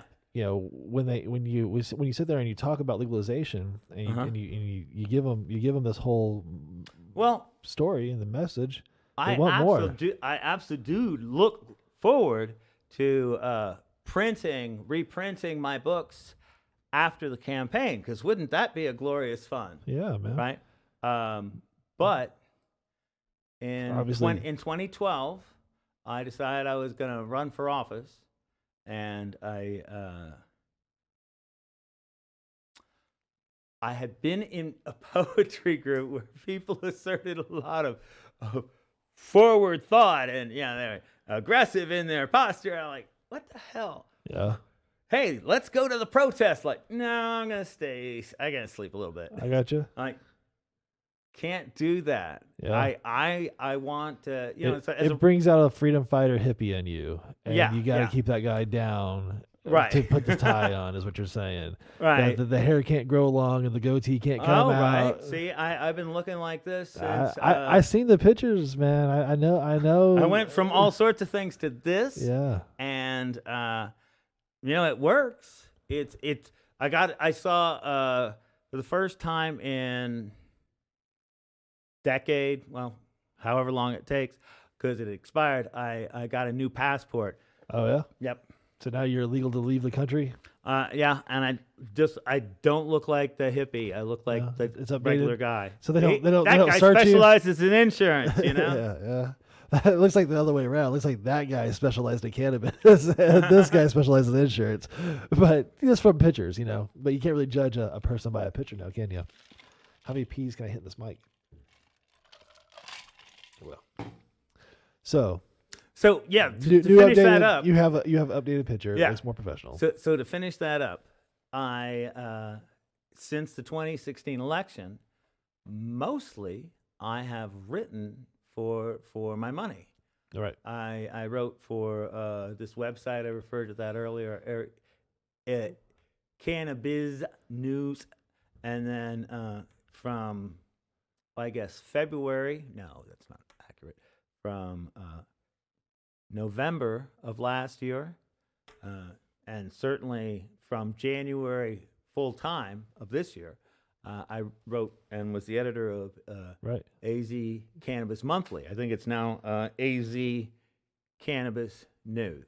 Okay. Yeah. It says monthly industry news. I know there's a lot of extra words in there. Right. This is the prototype, right? If you're paying by the word, that's an expensive ass shirt. I feel good about it. Right. This is the prototype. We helped create the website in January, or not create it, but take it from the startup to something that was functional, and then create massive amounts of content. Right. Yeah. So that's writing daily, though. What I'm saying is, you've already written, man. You got those books published. Bring them with you. Well, it's the same kind of thing, though. I'm gonna be writing when the election's over. Right, but the book's already written. You've already done the work. I know. Get paid. Print them. What do we need to do? Do we need to do a GoFundMe for Mikel Weisser's books? You know what you need to do. Let's do a GoFundMe for Mikel Weisser's books. Let's put them out there. Okay. Let's TV land. Let's put them out. Let's not even bicker about this, right? Right. I'm a writer who went to graduate school and such things. So I have a vision of what it means to be a successful writer. Well, yeah. Okay. One of the things that happens... It usually happens after you're dead, though. That does, doesn't it? Yeah, you become a successful writer after you die. A lot of people have like this... I'm not talking about successful. I'm talking about gas money and getting a cheeseburger. I am getting that done. All right. I just want to make sure. We got to put... But I came to here in a clean shirt. You put that word to work. I'm telling you, I was bragging about the clean shirt. I'm not saying anything less. I just want to make sure that your word is paying for it, because you publish those books, man. They need to be coming back to you. Right. And you know what? I'm not trying to use scarcity as a market driver. Though that'd be great, agents. Hey. Yeah, there's only 2 available. Well, it's not that bad. But no, actually it is. There's like the poetry books I kept going with because they were successful. I enjoy performing poetry quite a bit. Uh-huh. That's why I had a whole pocket of other people's poetry. Yeah. Classics and other people in the poetry circuit where I was attending. I could perform in the western parts of the U.S. Performed in San Diego, San Francisco, Los Angeles, the burbs around Los Angeles. Are you finding the places to perform, or they? No, these were like existing poetry things that we in the community know about. Yeah, that our Arizona Poetry Slam community knew about, because they were in these national competitions. Okay. Like I say, the National Poetry Slam is people from every big city in America, and in some multiple groups. Like there's 2 or 3 different maybe 5 different New York City-based Poetry Slam people who are in the finals, and to get there you have to have won individual competitions and get along with the clique that is the insiders that do it. And that's not, I kind of lean on cliquishness, but it's definitely based on skill of artistry and probably social power too. Yeah. Yeah. Makes sense. What's the reward at the end of the competition? I think that I don't know. I have You haven't made that far. No. Obviously. Yeah, I am. Yeah, actually, that is so true. I think the best I ever did in a poetry competition, against local, meaning Yavapai County and around there, so people up from Phoenix, down from Flagstaff, and so best I ever did was third. But I love poetry, and that made it good enough for me to know people in other circles, and I write fairly well. I've been judging? writing. Who's judging? The audience there. Is it consisting of the other poets? Is it? No, actually, you have to the bring audience 5 there- friends to get on stage. No, it's actually not that hard to rouse an audience. Okay. So, like I was saying, there's this network of people around America. In Arizona, there's a group in Flagstaff. There's a group in Phoenix. There's a group in Sedona. There's usually a group in Tucson. I don't know if there's one there now. Like I said, I'm not currently in poetry. Yeah. You're campaigning. I get it, but I'm gonna. Okay, you got the books. Right, I got the books. I got the books. I want to find out. A lot of the books were written like way before them, and I got a master's in English because of my ability to analyze my own creative writing. But not our own speaking. I'm also really good at writing and delivering papers on literary topics. This campaign, it's going to pass in 2020, right? No doubt in your mind. That is so untrue. Don't say that about me. Okay, so little doubt in your mind that this might not pass in 2020. But I have doubt about almost everything. You were so positive 20 minutes ago. Don't even. Oh, I am so positive.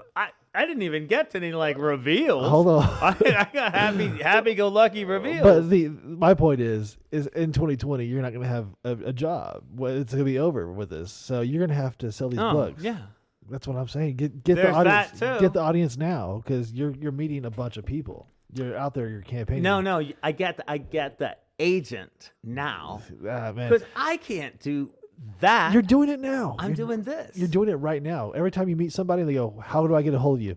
My book is $12. Take it with you. My number's in it. I just became your agent. Now we've got an agent. Now your book, you get 10, I get 2. It's still 12. But now we've got an agent. Well, people out there figure out how to make that happen. So yeah, I got 3 collections of short fiction.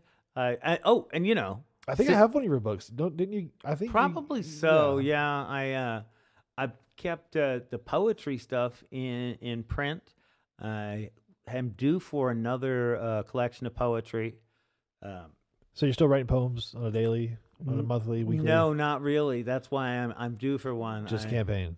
I really put down poetry. I'm not put down sounds to insult. I stepped away Put from the pen poetry. down. Like that, right? Yeah. And I was way off into poetry too, bro. Yeah. I had a poetry circle for not circle. That sounds like a poetry reading thing for the high school age people, for the cities of Bullhead City, for the city of Kingman. That's cool. At colleges, libraries around Mojave County. My master's, like I say, is in English, so I got it from University of Illinois at Springfield, which is a public affairs university. So they don't really give you a degree for artsy fartsy writing. You gotta do something with your writing that influences the public. Okay. Right. That's interesting. Yeah. So so 2020 is done. Do you think you can combine the cannabis and the poetry? Do you think you can do some kind of can of poetry? Well, because you have these groups, you got normal, you got the people coming. You do that once a month. So on the first Tuesday you meet with normal. Why not on the second Tuesday you meet with the poetry? You know, with the cannabis poetry. Do you think there's enough creative people? You can put together a group. Well, not to live off of. Yeah, I mean, just to say, there. But when I was as successful as I was as a poet, it was based on the fact I could afford it, right? Because I had a day job. Yeah, it goes back to that day job, huh? Right, day job. Yeah. You got a day job, and you got the senators. You're not gonna be able to fit a poetry group right. inside that. As a candidate, everything goes at that. Yeah. You know, it's a lot like a hunter gatherer. Full on. That's how you exist. You make that happen, or it's not going. Right. Yeah. With a day job, you have all this downtime. Doesn't take long for me to get bored because I'm used to full on anyway, right? I really don't even realize that that's what a day job really is. You do have downtime, you got vacations and stuff. I haven't had a fucking job in forever, but I work all the fucking time. You know, it's right. Yeah. Well, like a day job is be there at 7:30. Okay, it's 5. Go ahead and go, okay? We're ready to be out of here so we can clean up and shit, right? Yeah. Right. That's your day job, and you're someplace else. After, yeah. Right? As opposed to, so I wake up here, I go till I get there. I get there, song and dance. Maybe I get to stay there. Maybe I don't. Maybe I go back or I go on. Where is that? I don't know it's yet. a maybe. You don't know, huh? Well, I put it together. Yeah. Yeah. Like I was saying, there's a set of congressional districts in Arizona. There's 9 right now. Yeah. And the majority of them are in the Phoenix metro area. There's these 2 really big ones. Congressional District 4, where I've worked for the last 5-6 years, well, since 2012, and Congressional District 1, which is so much bigger, and the population density is only like 1 person or 10 people per every mile. Wow. Okay. So they're out there somewhere. Go find them. Yeah. Right. Yeah. And that's kind of what I'm thinking. You know, we're working out how to do that in a 21st century way, and also in good old human contact way. One of the things that happens in that election in 2016, no matter what you think of the merits of Prop 205, the urban areas said yes, the rural areas said no. That's not just a blanket generalization. I even have stats. Right. Okay, so there were 30 districts, legislative districts, and we look at, did they vote yes or no? Each one of them is, an aggregate of how people think in that geographic area. Right. So, the idea is to turn those no's into yeses, and that's what you're out there. So, of the 13 that went total yes, 12 of them are in urban areas. The only one that is in the rural area is LD6. That's like Flagstaff, Sedona, Cottonwood. So the mountain Payson. skiers, the people that might be smoking on the hill type, that could benefit from recreational marijuana. I would say the upland, rural Arizonans. Yeah. Okay, and then of the rural areas of the areas that said no, there was 16 of those. Oh wait, let me note. There was one legislative district, LD5. That's where I live. I used to call it the left coast of Arizona. Uh-huh.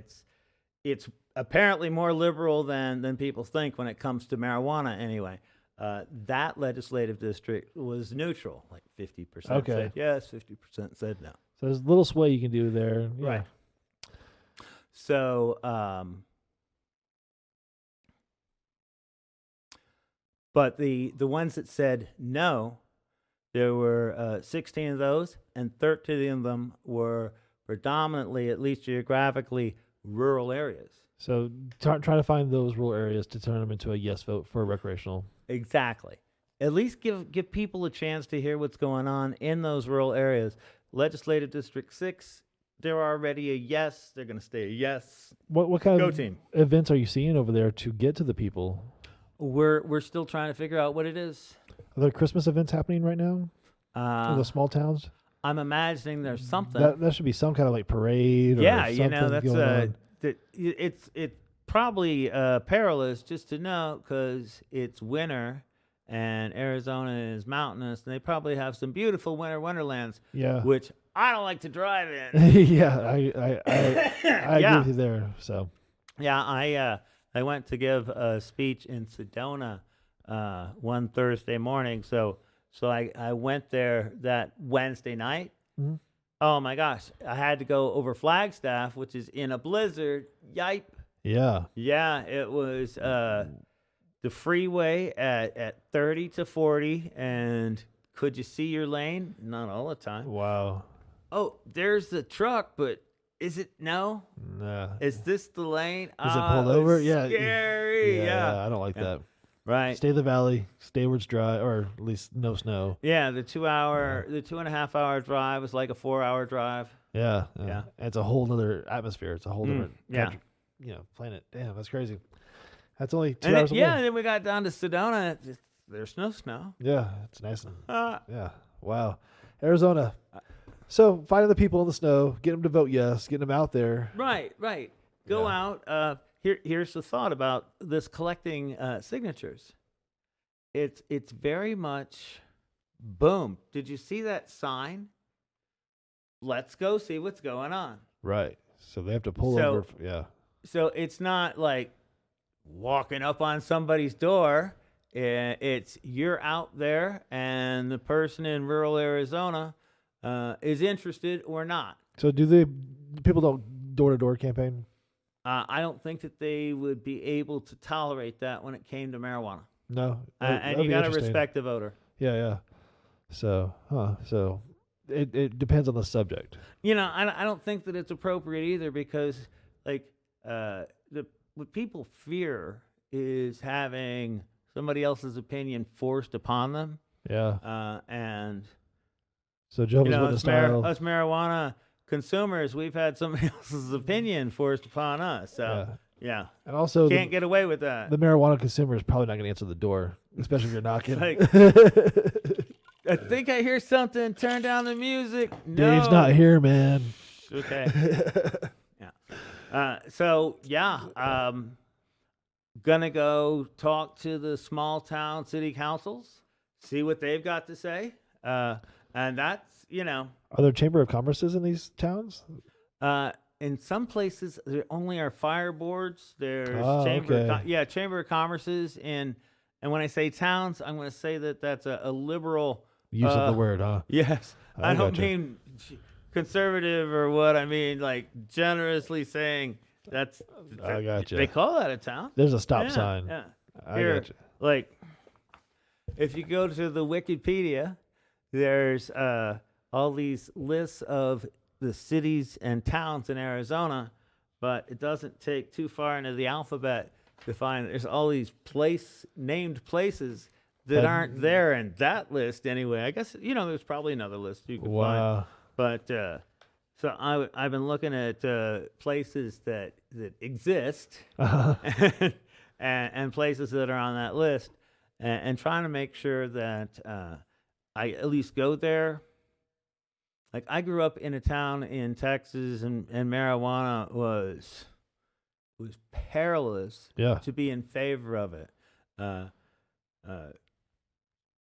Conservative thugs or the police would terrorize you. They would chase you down if they thought you had weed. Wow. Right, and that was no fun. Yeah.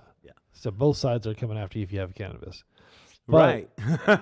Now, have you ever driven to a town that didn't exist? Have you? Well, not in this campaign. No. No. Once I went to go find Bumblebee, and it wasn't what I was expecting. I thought there'd be at least like chloride. There's a town square at least, right? Yeah. But nothing, huh? No Bumblebee, Arizona. Not that I found.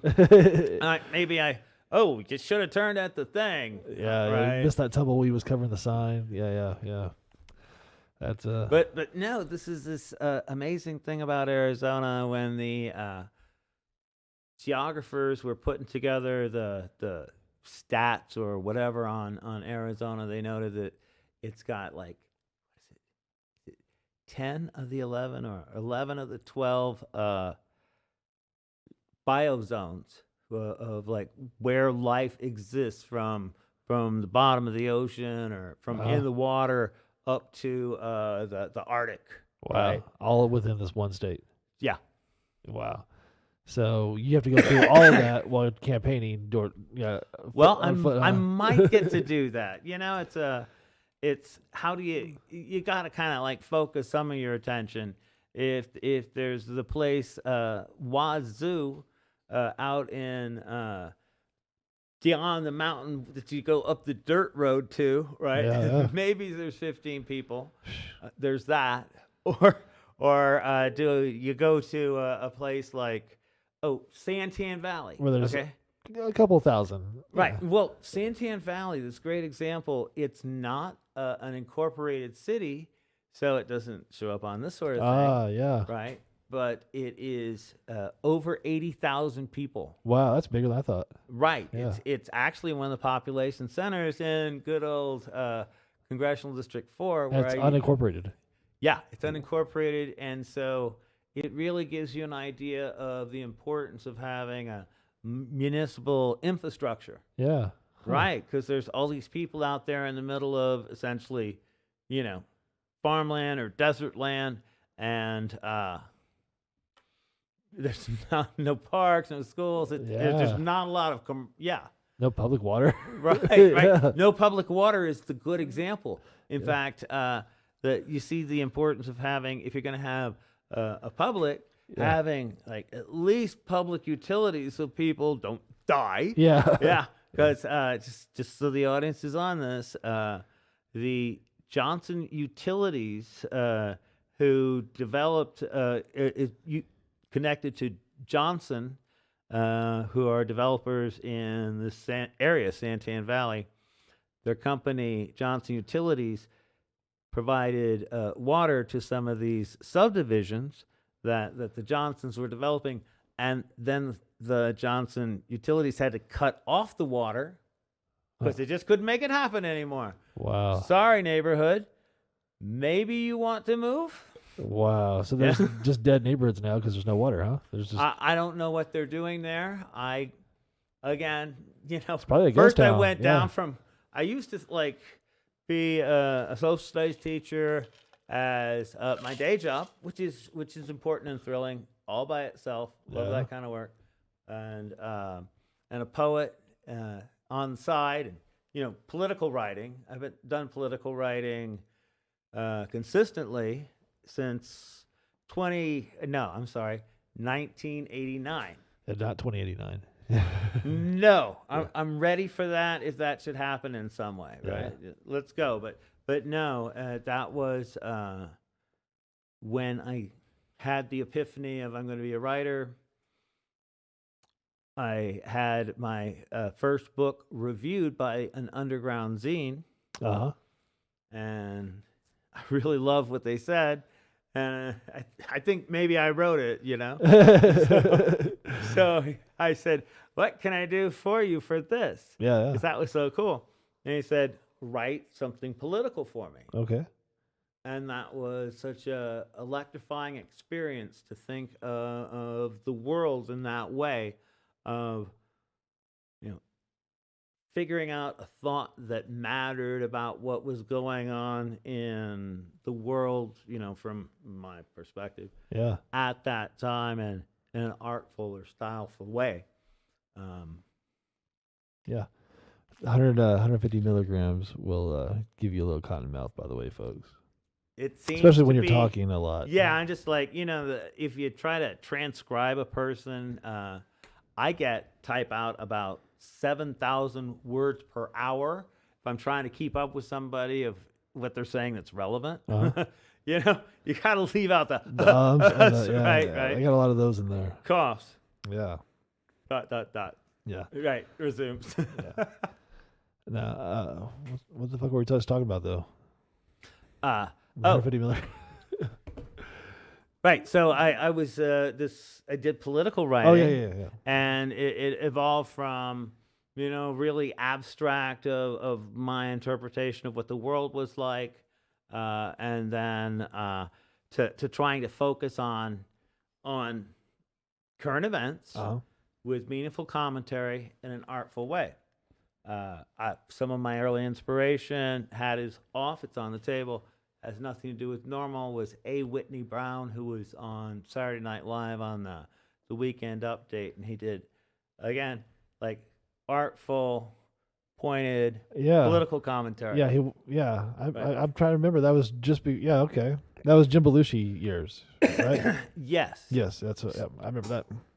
You look like a Weekend Updater right now. Actually, now I look at this. See, you got the jacket. Yeah, it was really influential on me. I wrote, like I said, consistently through the 90s, and then resumed, and then intermittently in the early 2000s. And then after my first wife died, I kicked back in 2007.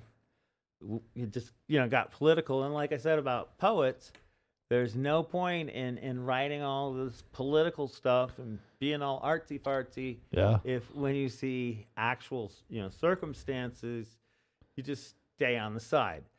By 2010, the world as we saw it, my wife can speak for herself, but she also became very, politically active through education. Like I say, she can speak for herself. She was, but I became politically active over all the stuff I was writing about. Right. That's where by 2007, I'm following Code Pink. That's why I have this pink stuff. Right. So we trailed off there, man. I did. we got a little bit off, but you got into the political action. You started writing. Where we at, brother? Where we at today? I know we hit this 150 milligrams. We've been talking about this for 2 hours, almost. But I feel like this brownie might have kicked in a little bit much on us. What do you think? I think I could stop anytime, and because I think we trailed off there, and I lost my train of thought. And I got a shout out from Zaza. No, Zosh. Yeah, we had a Simone shout out to us. Oh, yeah. Hi, Zaza. Yeah. We are 150 milligrams, and I don't want to butcher your name, dear. But thank you for watching and saying hi to us. But we are in here. We are live with Mikel Weisser. We are trailing off into these deep thoughts that are taking our minds off. I'm like trailing off to where do you disconnect these? If I'm trailing off, Well, I might have trailed off. That might have been my fault, Mike. But one of the things, the whole thing about this political activism and going to rallies and stuff. It's doing the art isn't meaningful to me unless you back it up with political action. Yes. Right. So the poetry steps to the side because you have an agenda now. You are fighting for the people. There we go. Hey, we did get off the topic. We found it. Yeah. So as somebody who's fighting for the people, yes. Eventually, I was even lifted out of teaching entirely to work on politics full time. Right. Initially, it was all these different issues because so many things are in crisis. I've been writing about all that stuff. I think we should get Michael another brownie. I already had like hundreds, dozens of articles sometime during the 90s or during the early 2000s about all this stuff, right? Uh-huh. And then it became so concerning to me, the way that you could see that the attack on let's see how I'll lay this out.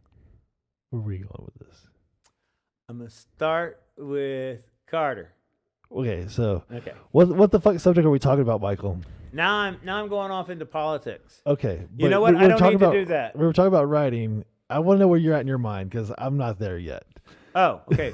with writing, yeah. So we separated the two. We're going to politics. Yeah, I had to do but that. But then we went to Carter.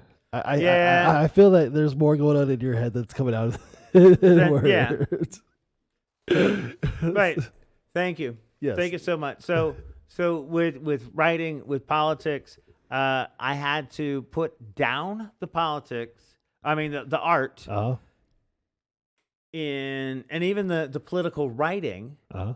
In 2010 when my wife decided to run, and then I saw how important it was to have a candidate, how important it was to have somebody who had at least the skills that I was learning as a poet. Remember I was saying I could go here, I could go there, right. Organize poetry things here, I could organize poetry things there.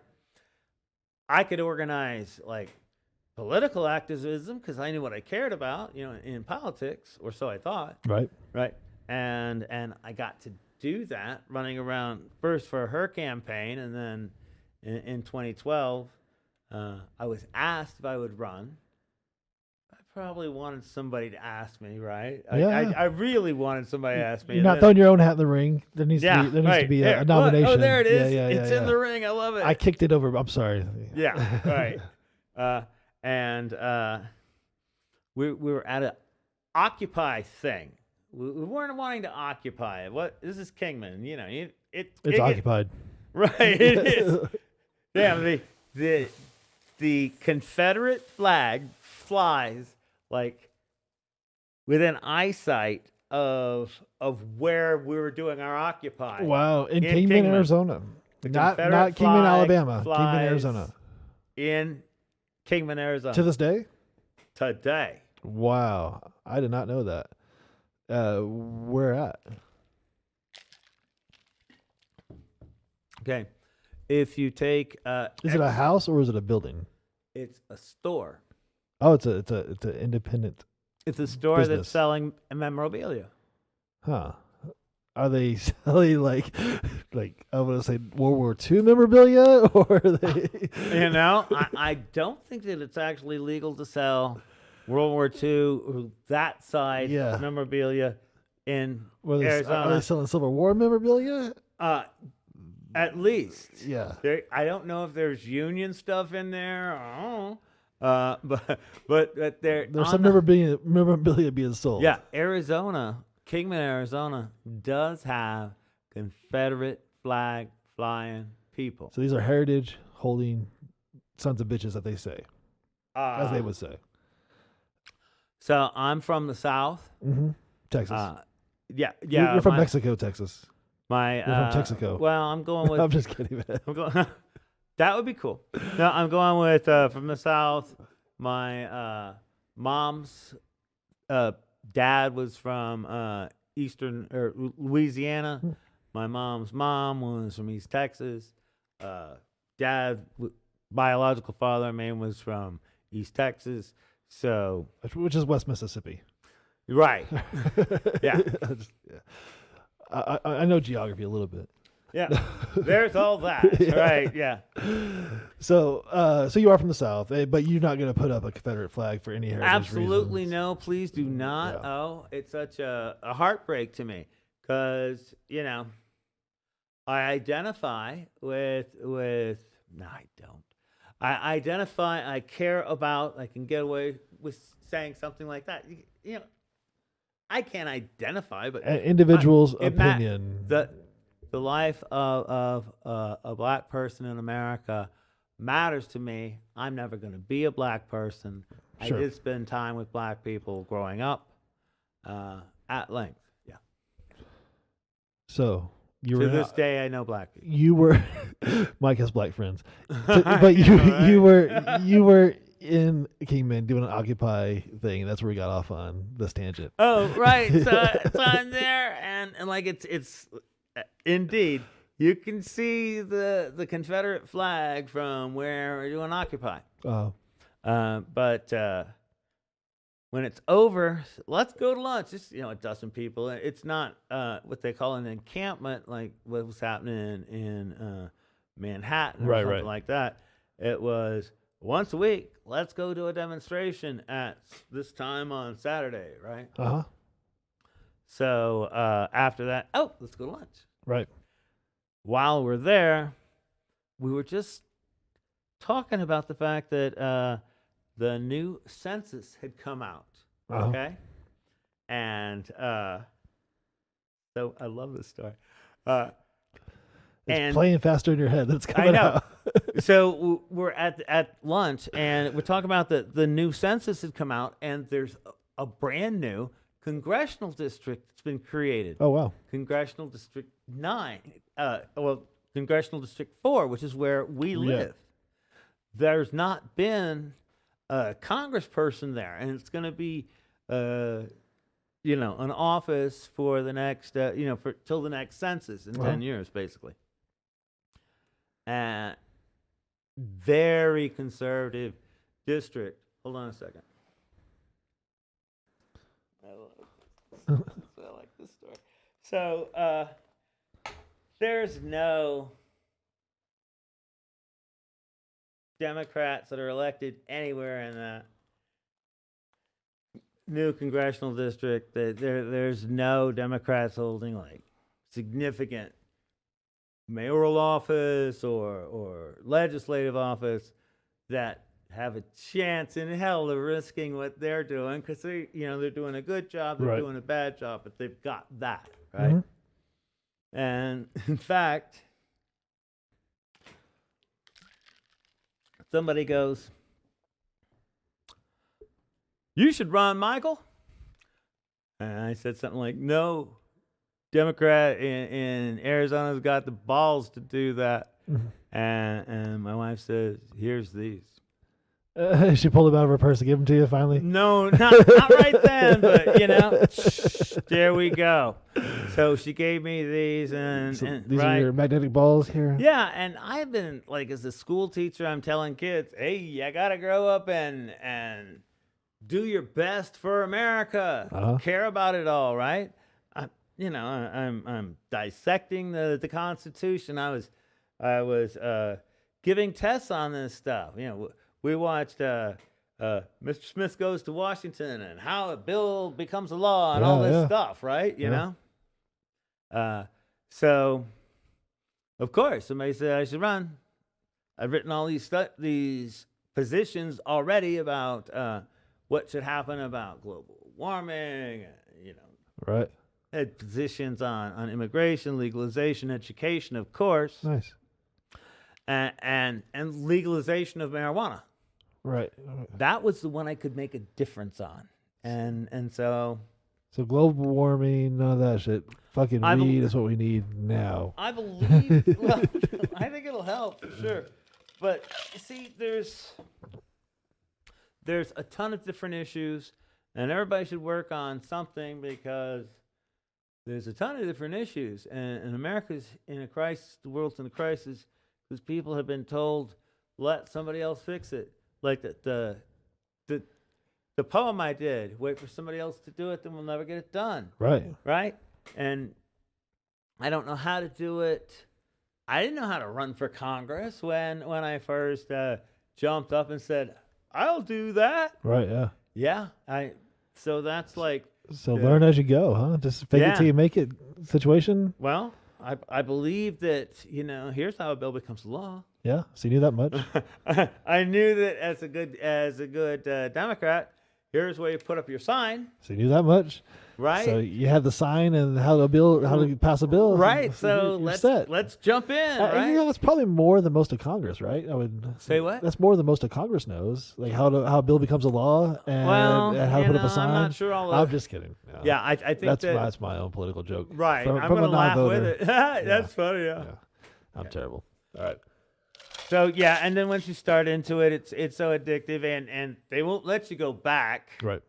So Right. now you're It's in. You have a card. It's either red, blue, or yellow. Yes, and if you're yellow, you're not in the system. We're gonna see what happens when this is all done. I would like to go back to teaching because that was so much fun, and it also involves a lot of talking.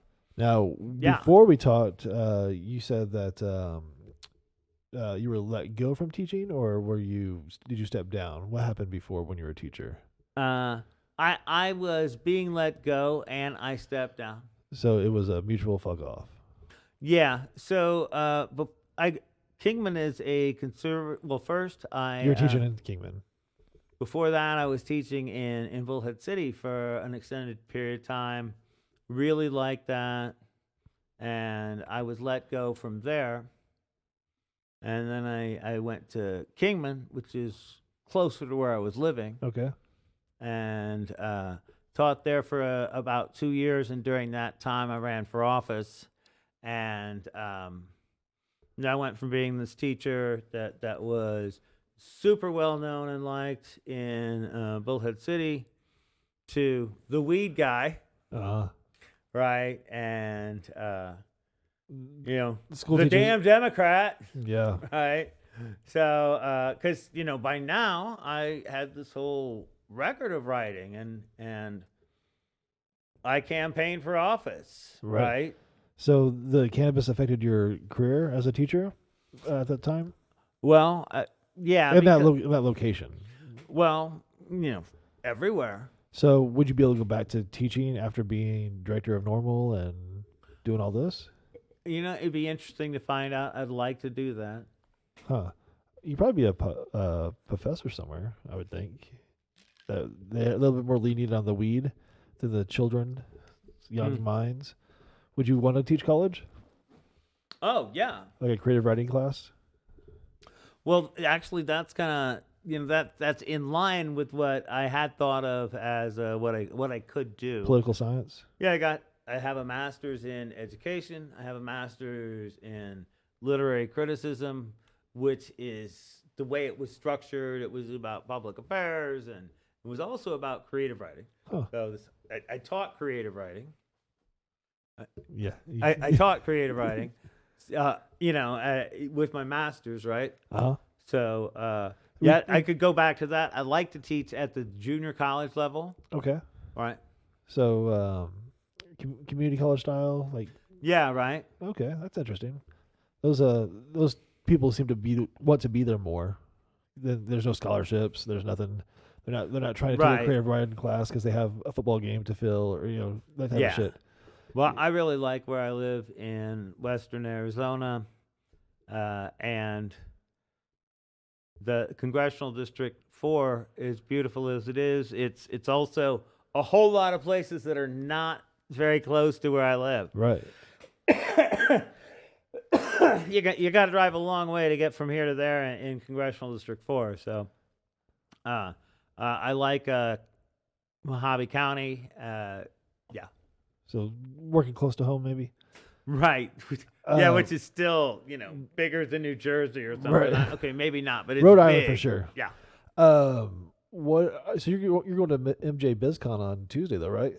I am. Are you speaking there, or are you? I am. I'm going to speak with Normal. Oh, really? Awesome. Yeah, Normal has one of the rooms.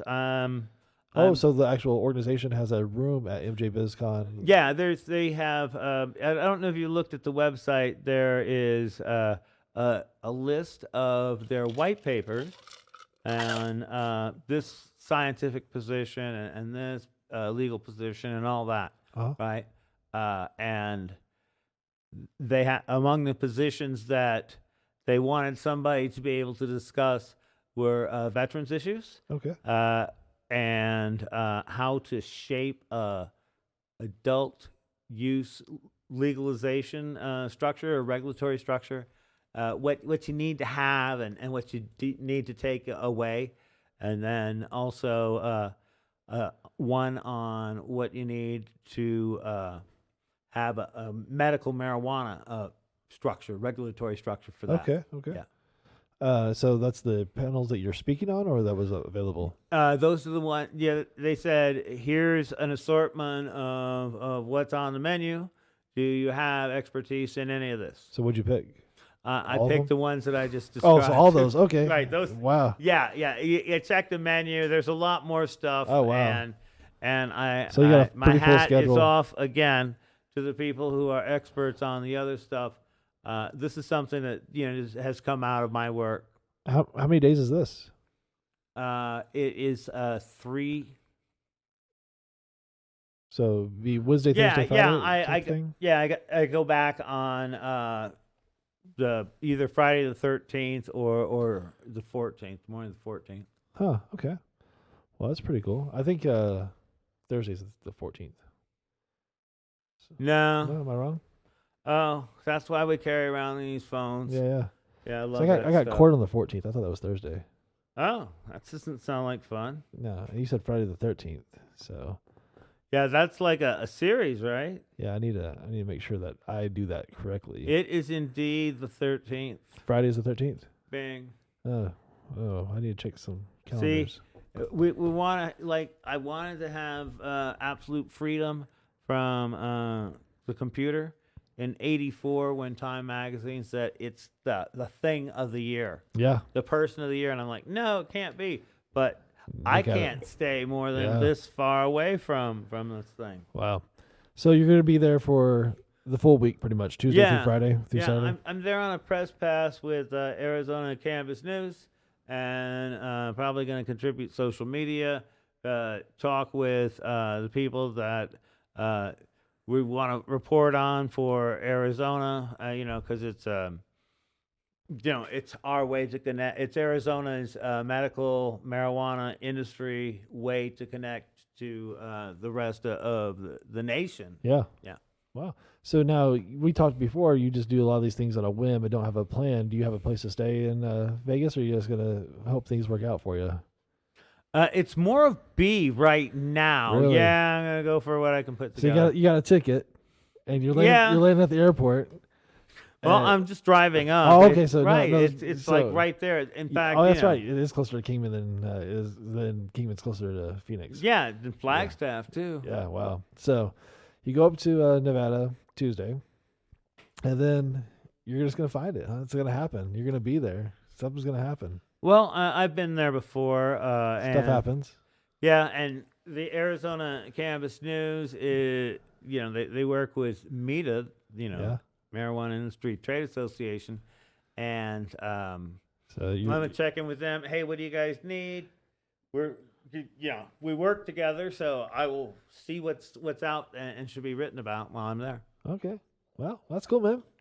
Well, have a fun trip out to Vegas. I know you will make it interesting. I'm looking forward to seeing what you make happen on a whim. If not, you always drive back home to Kingman, huh? It's not that far. Yeah. But earlier I talked about the opportunity that comes from moving forward. Yeah, you're like a shark, always swim forward. And when you get into an opportunity-rich environment, Vegas. Well, there's that, but more this MJ BizCon, right? Yeah. It is the Vegas Convention Center full of all these different marijuana industries. It's fantastic. So there's a lot to see and learn, and there's a lot of business opportunity. There's a lot of political opportunity. A lot of networking to go on. Yeah. Go and see what's new, what's interesting. Wow. Right. Well, that's cool, brother. I admire your go get itness, because man, you fucking do it. Yeah, because look at this. So I was talking about the importance of being a more than just a fine wordsmith. Yeah. As an artist, I had all that stuff, and now I'm here. Yeah. Really can't do that currently. I mean, I had to leave that to do this. You can do that currently, man. Lay us down that history lesson that we didn't get to hear earlier. Throw that down on the closeout, and let's close it with the history, because I know you have it in you. So don't bullshit us and say you don't. Manifest destiny. Say it with me, children. Manifest destiny. First, we're going to break it down with some component parts. Manifest. That's a noun. It's an adjective. It's a verb. Want to know what's going on in a ship? You look in the big old book. They call it the manifest. And also, when you want, for people who believe in God and religion, when they want something to happen and it does, that's also called manifest. As in, praise the Lord. Just when we were starving, Sheila manifested there here possum, and now we're eating good. Manifest. Destiny. That's a noun. The road ahead, your fate. Also for people who believe in magic and religion, and they're also the same thing. Destiny's like God laid out a string of hurdles for you to walk through, tumble through the gates, stumble through the pegs. It's all worked out before you even get there. And here's the good thing. You're not to blame for the good or the bad that happens in your life. It's God's will. God's will. God's will. Got it? God's will. So manifest destiny. Manifest destiny, right? Sounds great. Here's what it really means. But upon a time, this land where we are right now, it was a deer, an antelope, a mammoth. You know, they hung out together, they played. I don't want to throw out some discouraging words here, but some men came along, and they killed them. These were long ago men, red men. They believed it was their destiny to live and animals' destiny to die. And God manifested this, or he did not. And they lived that way, 10,000 years. And then some other people came along, brought their own vengeful God with them, willing to be gory. And the people who follow them, that's us, U.S., would kill anybody for their God, gold, and glory. And kills they did. And to show that the dead and the dying will have no consequence. In 1845, they even coined a phrase for it. They codified it. They defanged it.